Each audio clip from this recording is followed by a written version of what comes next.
Public employees will now come to order. Would the clerk please call the roll? Chairman Ortman. Present. Alderman Villa. Here. Alderman Ornowitz. Here. Alderwoman Murphy. Present. Alderwoman Spencer. Here. Alderwoman Green. Alderman Ogilvy. Chairman Williamson. 5 present. You have a quorum.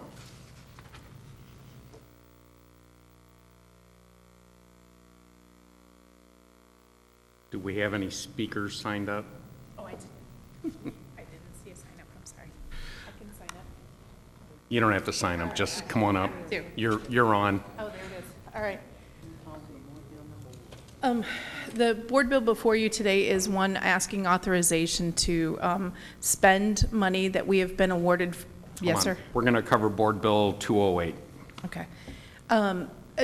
Authorization to spend money that has been awarded to the circuit attorney from the Department of Justice, Bureau of Justice Assistance.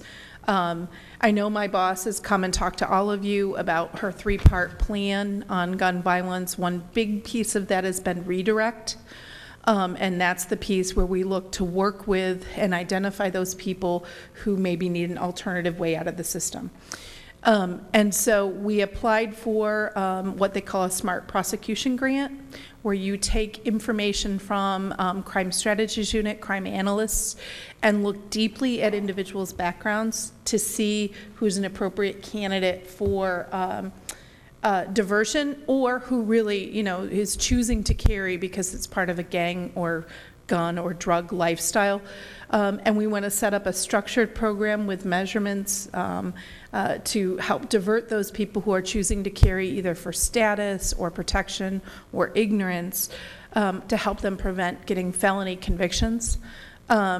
But we really feel before we do that, we need to be able to analyze that background, the dynamics of the street very deeply, and that really means you need to do crime analysts. So this would give us the funds to hire a crime analyst, a social service manager, because if you're going to do a diversion program that gets at the heart of criminal behavior, you really need somebody who can work with and identify the needs of a person in terms of education, mental health, diversion, things that would be barriers to them otherwise.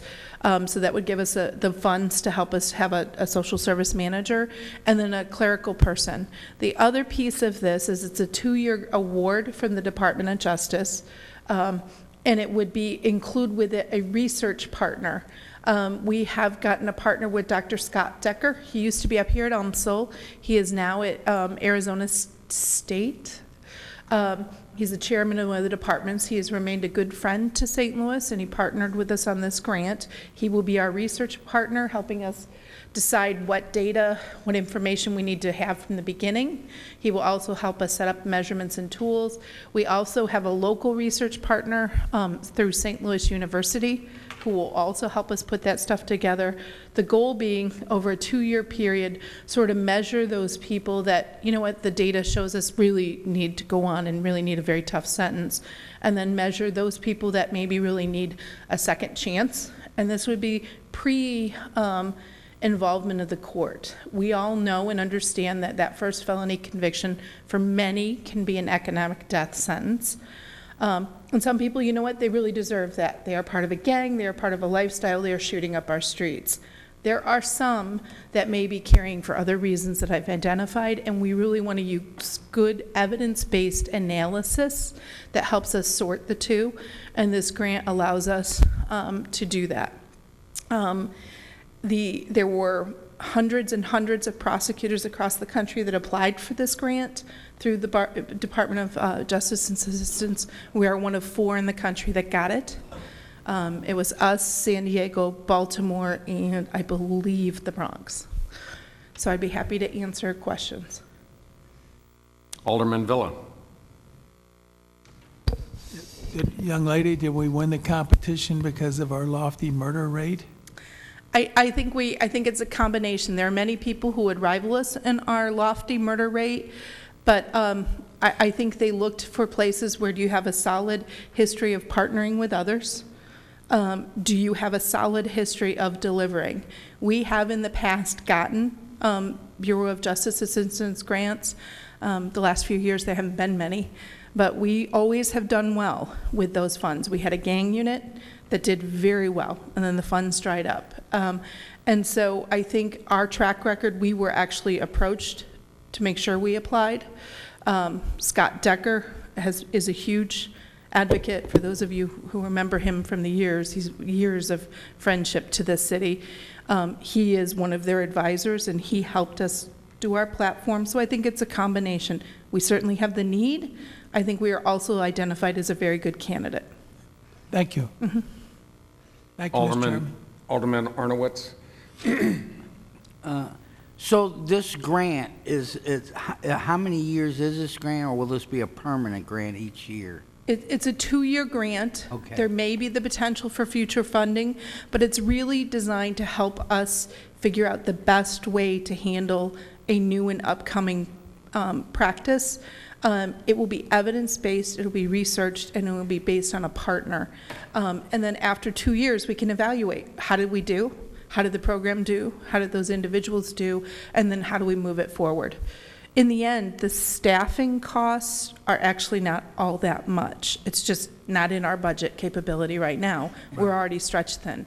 So this gives us an opportunity to do something new, do something that's really important, and I think will be a best practice, but in a way that we aren't asking the taxpayers to fund it, Right. at least directly. And so hopefully after the first 2 years, they're happy with our progress, and this could be an ongoing thing in the future, which is what we really want, because we're always looking for money to do things that we need to do. So any help we can get is profitable for the city. So, Absolutely.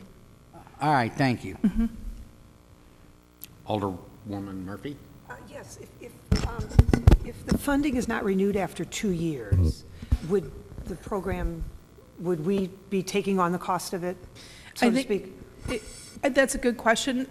If it is successful, and we are very optimistic it will be, and they won't renew it, yes. But I know there's a commitment internally to public-private partnership as well. So if this is the best way to do things, then we will find the funds. Jen, and candidly, even with Jen leaving, her office is built on, we always need to try to do new and better. And if this is the best thing to do with our office, then we will find a way to make it work. Thank you. Alderwoman Spencer. Thank you, Mr. Vice Chair. So the 2-year grant, this 417,000, that's for the 2 years, or is that 417,000 annually for 2 years? No, it's a total of 417,000. And then is Mr. Decker, is he going to be working remotely, or will he be coming and visiting with us? He will do both, Okay. As will our partner at St. Louis University. They are team doing it. He did that, and he worked with us to find somebody at St. Louis University to cut down travel costs. So sort of the mechanics of it and the daily data collection, helping us make sure we're doing it the right way, will be done by St. Louis University professors and or a grad student. But Scott Decker will be coming in periodically, I think initially probably often, but as we move forward, it will be a more quarterly basis. So it was designed in a way so that we get his expertise, his knowledge of gangs in St. Louis, his knowledge of drug markets, his commitment to St. Louis, but in a way where we can do the sort of local work through St. Louis University. And so who are the local partners at St. Louis University? Do you have? I don't remember the name right off the top of my head. Forgive me. I will absolutely get that to you. I think it would be helpful to maybe coordinate too with our public safety committee, and maybe have some of those folks come and speak before us. So I look forward to having that opportunity. Absolutely. I will supply the name to the chairman, and they've been very committed to helping us and very committed to helping us look for new and different ways to deal with things, and we're happy to do that. Great. Congratulations on the grant. It sounds like this is a very good opportunity for our city. We are very excited. So and we're one of 4. We know there was a lot of competition. Kansas City, I think, is a little mad at us. So. Alderwoman Ingracia, do you have any questions? You're welcome. And that Kansas City was a joke. They are great partners. I saw the press in the back of the room. That's what I call a time joke. I think it's great that we're finally going in the redirect direction. And I think in the long run, we spend money now, but it'll save us money in the long run and put more of our people, or, be careful how I say this, that are incarcerated back in to the working system. So I think it's fantastic, and one thing I hate to do is ever turn down money. So at this point in time, I'll entertain a motion for Board Bill 208. So moved. Second. Call the roll, please. Alderman Ortman, Aye. Alderman Villa, Aye. Alderman Arnowitz, Aye. Alderwoman Murphy, Aye. Alderwoman Spencer, Aye. Alderwoman Green, Alderman Ogilvy, Chairman Williamson. 5 aye votes do pass. Thank you. Good luck. Oh, thanks. This meeting is over.